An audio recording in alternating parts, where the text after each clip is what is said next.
Orang yang belum menemukan Tuhan adalah orang-orang yang selalu mengatasnamakan Tuhan. Apapun yang dia lihat sebagai umpamanya tidak masuk akal atau suatu keajaiban, suatu apapun yang dia terheran-heran, maka dia selalu mengatasnamakan Tuhan.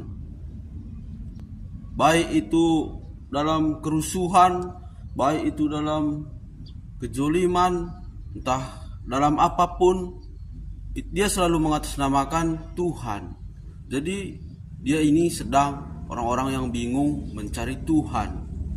Jadi kuasa-kuasa setan pun dia puja, yaitu keributan apapun dengan mengatasnamakan Tuhan. Bahkan bisa dia membunuh atas nama Tuhan. Begitulah kira-kira orang-orang yang bingung